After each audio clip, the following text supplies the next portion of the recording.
This story waited for 3 months, and actually I filmed Roni Nuttunen's interview days after the Helsinki Open. So in this conversation we're gonna have not just what happened in Sweden, in Swedish Masters, but also what happened in Helsinki Open, because that was incredible final. For those ones who have seen it, you know what I'm talking about. Hope you enjoy the interview with Roni Nuttunen about his performance, his standpoints, and point of views. There will be next interviews with other legendary players on the same topic, so stay tuned. Table Hockey Global is back. You had an enormous last second comeback in game 5, which we both were sitting and commenting, because me and Reiners were sitting here. When the last second we just decided to start to comment on the live stream.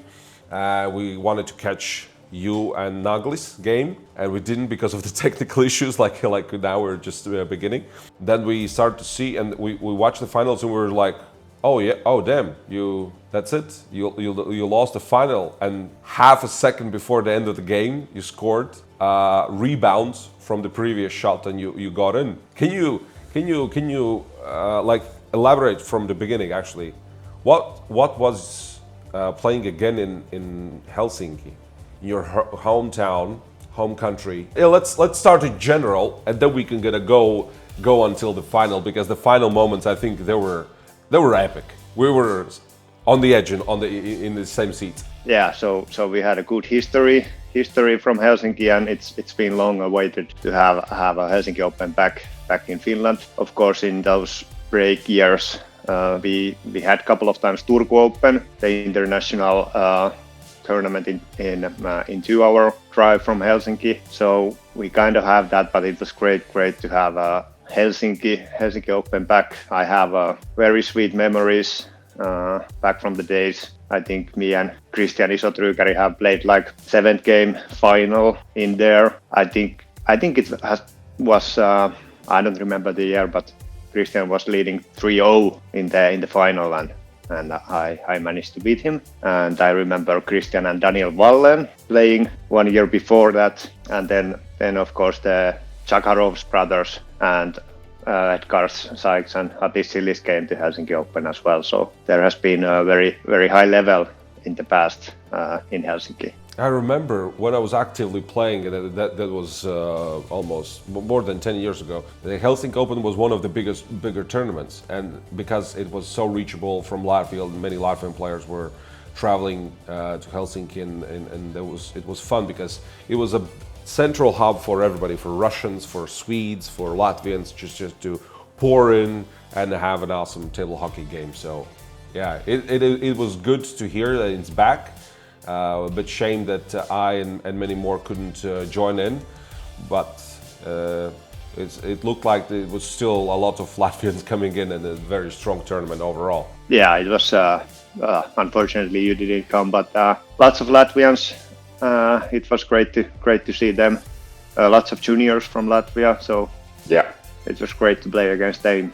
And every month they get freakishly better as the season goes on. So yeah, it's fun. I would like to actually just go into the final, because as from the results, looked like the final was the one which it was seconds away. Literally seconds away from gone. What happened there? Because all the tournament was very on your note. It was going high. We were all like, "This is Roni's not the tournament." And then what happened in the final game? Yeah, in the finals, I think Kevin kind of took charge from the beginning. So he was like 5 games in charge. Let's say 24 minutes and 58 seconds. He was in charge of the series. So at the end of game 5, I somehow got the puck from my left defender. Kevin tried to pass from right attacker to left one, and I got my lefty defender in between. And then I thought there might be like 8 seconds or something, and I tried to it was in the most horrible place to have the puck if you are low on time. So you have to stick it out carefully and patiently, and I know I already missed like 2 of those situations where I lost the puck. So I was like trying to get the puck off from the wall first, and then I thought that have the best chance from the left wing and I still got time. I might not have time for the passing to the center move anymore, but one timer I could try. And then I tried. Kevin read it perfectly as he had been reading me like five games already. And then it was like in a little awkward position. It bounced back from Kevin's defender to my left wing back. And I remember I've seen Oskar Henriksson and maybe Maxim Borisov back in the days made this combination as I have seen, but I've never tried it before. And I thought that, okay, yeah, I got second or 2 seconds. It's the only thing I can try. So I tried that and I was quite amazed that it went in. It was a nail biter. We were both, as I told you, we were on the edge of the seats, like screaming in the mics. He does it! Roni does it in last seconds! You changed the game afterwards. You went for one-on-ones, and game 6 was the game where you basically immediately went for one-on-ones and scored several of them. Did that change broke the game, because in that moment you were back in the game and with like such a psychological upper hand. Even in the first minute, I think you scored 3 goals. Yeah, I did. I made less combinations and tried to be a little bit more passive. Of course, one way of playing more passive is, of course, to pass to the center move and have like 10 times from in a game from the center move. Yeah, so yeah, I tried to slow it down with more attempts in the center. Oh, so your main goal was to just drag down the speed pace just to minimum, so you can control more of the game, right? Yeah. What's the aftermath? What's your taste of the mouth after this tournament? Of course, happy for the win, happy for competing. That's one thing, but lots of things from the final that I was not quite happy. I'm struggling. I have been struggling with my attacking in this season. Kind of always struggling with my attacking. So that's not my strength. So it kind of was very hard to score against Kevin. So that gave me a little bit bad taste from my own game. But of course, the game 6 and 7 showed me and proved that I can really do good center moves also. I think I need some kick to my butt with the attitude. I'm sometimes a bit passive, trying to just think about the game, not losing it up as I should. So that's maybe one lessons learned from this tournament. So in next tournament we might see Roni as beast one, who is just basically going and taking out all of the opponents' attacks and passes and just not fearfully trying to actively defend, right? I would not go that far, but yeah, that's the direction we are going, but definitely. Slowly, but step by step. I want to go first to Swedish Masters, because why actually I want to have this call. This was something which was unexpected, I think, from many. For you to beat Reiners, because I have been speaking about this, that basically he's in completely another level of table hockey at this point, where when he turns on his machine, he's like unbeatable. And yet you showed that he is. You had several interesting opponents. Is there somebody you want to mention in the first round, which was giving you some shakes or something like that? Before we go to the semifinals against Reiners, I played 7th game series with Olof Blume, so I need to raise my hat to him. Really talented, always cool to play very, very talented players against, and I was completely lost with his combinations. So it's very rare for me, to be honest, that I would lose or be very close to losing to someone who doesn't push the center moves against me, So it was cool to play somebody who could really challenge me with the combinations. So it was fun to defend against him. That's actually awesome. Yeah, to hear, because and in many cases, everybody are table hockey, like for many years, has been pushing towards the center moves. But this was interesting to see you and now to hear from many other players who are just more focusing on other moves and not just the center move. So it creates this diverse game, and you don't have like the only way how to win. You have different ways. Any other shout outs from you? Yeah, of course, always legendary to play and nostalgic to play. You know who I'm going to say, Hans Westermann. So it's actually with our history that we've been playing with Hans. It's amazing how that we haven't played that much 7-game series. You know, we have some, but we don't have like tons of them. So it was very cool to play against him. This time he couldn't bring the sharpest Hans, but still cool, still very emotional to play against him. It's fun. I was his previous rounds, and it was fun. It made table hockey, but I haven't played against him any playoffs, and this was a different experience because in Latvia we have a lot of straightforward, very robotic players who are just like and pushing the one or three things, and to play against Hans, where you actually don't know what he's gonna do. Like you have an idea, but then there is like tic-tac-toe, and we are in a different zone with the different players and different moves. So it is always fun. Yeah.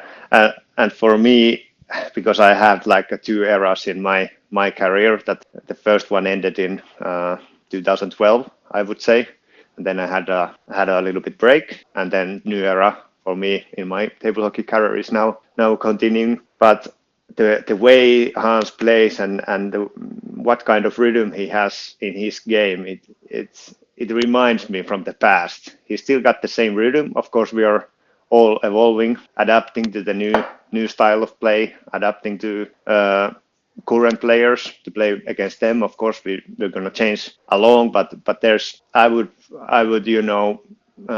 recognize Hans' game even if I was a blind man. So it was only by the sound. Yeah. So yeah. That's very very cool. Tell me what happened in the big semifinal game. In the big semifinal game, yeah. So if we go a little bit to the history of this past year, so obviously Reiners beat me in the Umeå in World Championship 4-0. I was just amazed that who is this guy. I think he was he was also really on fire with his, in the World Championship final. That he's a monster without the fire, and I think he was really monster with the fire in that game. Mm-hmm. So I was just amazed.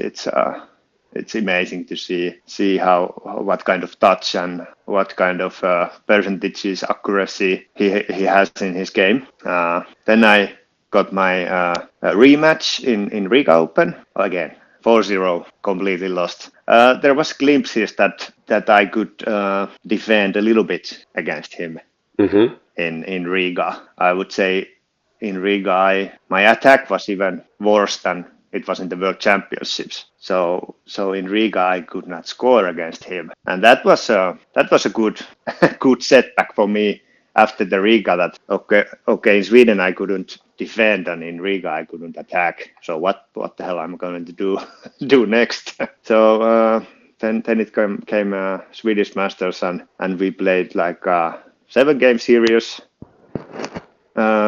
There was the 7th game overtime. There was low-scoring matches, high-scoring matches. The variety in that series was awesome. I think Reiners took out to game 6 in the last second, or it was game 5 when he scored just a second before to go for the overtime. It could have been. I think it was maybe game 6. There was so much emotions during that game. There was so much, and I was during that moment already like just going around. I had my games, and I thought like Reiners will do his thing, And then I came and like, oh, and it went interesting. And I was in a really bad spot to watch it. Then I need to actually come back with these live stream videos, and I need to replay because there was several shots and several situations where you both just went all in, and the crowd was entertained as much as they can be in the playoff. Yeah. It was Tuvanen dog wants to join the sofa. Sure. She's always with me. I saw she was such a nice dog in as well in Sweden, so patiently just sitting and flirting with everybody. What went through your head? I actually asked you this question in the moment, but what you can now come back and take a look from the bigger picture. What happened when you won that rounds? Because I think for you could be as well like this might be the final which you won. Of course you had one more match in front of you, but this was like the big one you waited for. You were playing already 2 times against him and you had quite big losses, and now you did it in 7 games. Yeah. So Reiners is the world ranking number 1. So of course he's the main target by every means. So I was the most, of course I got the euphoria from winning him. That's one thing, but that lasts like 24 hours. That's cool. Winning is nice, but I was the most pleased I was that I could challenge him. We had 7-game overtime, so it could have been him or me who could have win. So there was a very very narrow gap that I was better that time, but Rainer's been unbeatable at least 1 year, and after that, before that also in very top level. So it was very nice for me and for Reiners, of course. I think pushing him to be better and getting some motivation for revenge. Of course, I know I've been in the top, so I know how it feels to get the next one. When you have all the time everybody lingering on top of your head, and it's like, one day, Roni, one day. Exactly. And it was also good thing for our sport to prove that there is no unbeatable guys, that there's very good guys, very very skilled dominant players, but no one is unbeatable. Never has been. That's good. I know that Reiners afterwards he told to everybody that before the championship, and I think in the beginning of the year or end of the last year, he said he will not be playing in local championships. And when he lost to you, he came back and he's like, no, I'm gonna play. I'm gonna play. I'm gonna sharpen my sword. And I think that is the, as you told, that there is nobody unbeatable, and you proved that. Yeah. And and for other top players than me, they could have a little bit faith of also facing Reiners and just get the.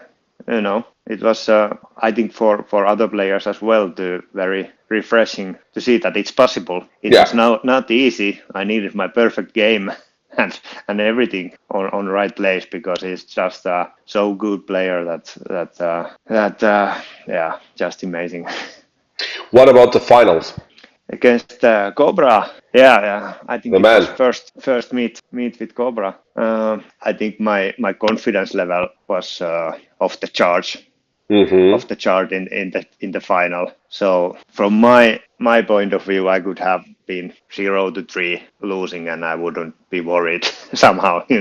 Yeah. Of course, I wouldn't have the percentage anymore to get the number 1 seed, but my confidence level was very high, and Cobra gave very good games. It was 4-2. 2 games were, I think, a little bit tighter, and Cobra got them, and then more scoring games. I think I succeeded. So it was very very difficult to defend against Cobra's left wing.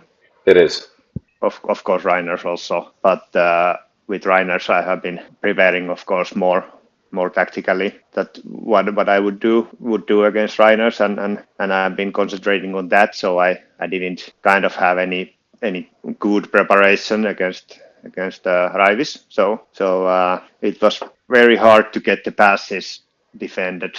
He got a lot center moves, and I remember I was thinking that should I do something, change, or should I just get have a confidence in my goalie, or that drivers will not finish enough center moves that they would hurt enough. So luckily, he didn't score enough percentage-wise that I would have changed more risky defense from the left defender. Yeah.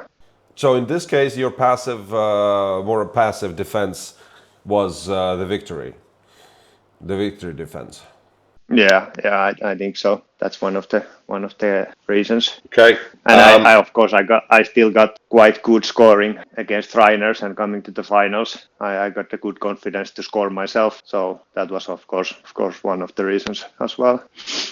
I spoke with you as well after the game that you have been mentally working on many things, and I saw as well behind the scenes when I was standing to your partner that she was just basically looking on all of the games, and in some random moments when there was people shouting and screaming, and then everybody just dims down and there's absolute quiet, and then she says like 2-3 words. And you both mentioned that you have been preparing mentally for this. Do you want to elaborate this a little bit more, or you still want to keep it a bit secret? So Yeah. So I think there's two things. There's one thing you can practice at home and off the tournament, and then there's something you can try to do in a tournament. So in a tournament, if you start from that, of course, I have playoff series that I might be too passive. I'm like this old dude who is just not energized. So in those scenarios, what I had in Helsinki, maybe more that I really should do some squats or get my heart pump a little bit higher. Actually, that's what I needed to do in Helsinki. And then there's the other way that your adrenaline is a little bit too high and you recognize it, and then I just try to be very silent, thinking absolutely nothing, and have that empty space in the head to get the adrenaline lower and heartbeat as well. So you have this balance between. You try to keep the balance in between in these both positions. So you have the mid stage where you're absolutely concentrated and not too sluggishly or not too hyped on all the time on the game. Yeah, and I think every player can relate to that. It's hard to be in the balance. Sometimes you just feel too lazy or something, even though you want to play, you're just not there with your energy. Adrenaline would help, and then sometimes you go too high that somebody needs to use yourself. Of course, you need to say that and recognize the situation. Yeah. But it's yeah. Is there any tools or tips you can give to somebody else who might be struggling with this? Yeah, recognize yourself, how you feel, what are your thoughts, how fast you're going, and where you should be. I think the first step is just to recognize what is happening inside your mind and your body, and then you already know what to do. And I'm going to stop right here. There will be a second part with Roni. We're going to talk about more what is happening in table hockey. So stay tuned and see you in the part 2, hopefully not in 6 months.